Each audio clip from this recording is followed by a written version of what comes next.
Sa inyo pong determinasyon sa inyong opisina, meron pong mga disallowances, no? Tungkol po sa kategorya ng mga gastos, kung sino po yung nag-disburse. Pero hindi po naging rason ng disallowance yung mga kakaibang pangalan. Tama po ba? Opo, tama po. Okay. Pero nakita po ninyo na may mga pangalan na kakaiba. May Piatos, may Bacon, Heart, Queso at kung ano-ano. Hindi nyo isip na baka red flag po ito? Dahil nga po ang audit namin is compliance lang po, hindi na po namin verify yung identity nung nakatanggap po. Pero hindi nyo verify, pero nung nakikita ninyo, or nung nakikita mo, hindi mo ba naisip na posibleng red flag itong mga pangalan to?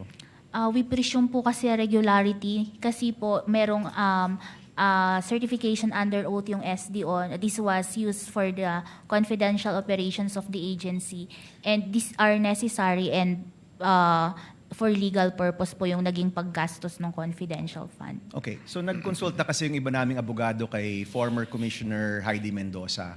At sabi niya, kapag may mga kakaibang pangalan, the COA can trigger an investigation because of fraud. So hindi niyo po ginawa yun, no? Walang usapin ng investigation because of fraud.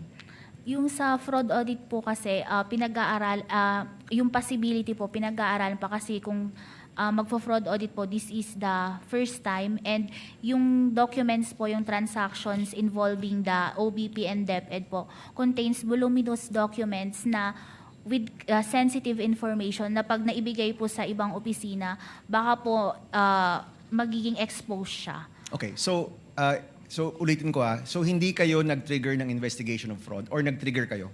Wala pa po, pinag-aaralan pa po with the chairperson. Pinag-aaralan. So, it's possible na magkaroon pa ng investigation due to fraud? Opo, gaya po ng sinasabi ko, pinag-aaralan pa lang po at kung kinakailangan po, pwede pong mag-fraud audit po. Okay, let me ask about what is fraud, no? Ano yung fraudulent? Yung paggamit ba ng alias ay fraudulent? Ito ba'y bawal or illegal? Doon po sa joint circular, silent po kasi ang joint circular as to the use of alias po. Pero ang ayan po dito is dapat na ibigay po ito sa tao at nagamit confidential expense. So thank you for that. So kung nagamit to sa talagang nakalagay doon, hindi ito fraudulent. Pero kung ito'y hindi naman nagamit doon sa nakalagay at kunyari nabulsa lang, fraudulent 'yon. Correct, no? Opo, tama Okay. po. Kung so yung bawat isang pangalan, dapat ba merong ring 1:1 na totoong tao sa likod nun? Or pwede kunyari may alokasyon ng 10 million tapos hinati-hati sa tagti 300,000 pero isang tao lang talaga yon. Yun po ba fraudulent?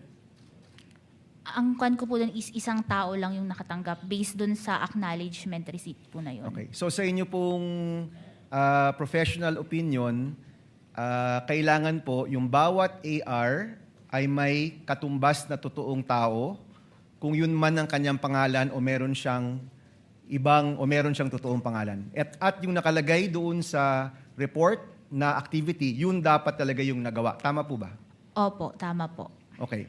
Are you aware, Madam Witness, na meron tayong batas na nagbabawal ng paggamit ng alias? Hindi po ako familiar doon sa law. Okay. There is a law actually, RA 6085, na nagbabawal ng paggamit ng alias at nais na naming alamin kung ito ba'y pertinent dito sa usapin ng confidential and intelligence funds at aalamin po namin yan. Maybe for the second round. Maraming salamat, Madam Witness.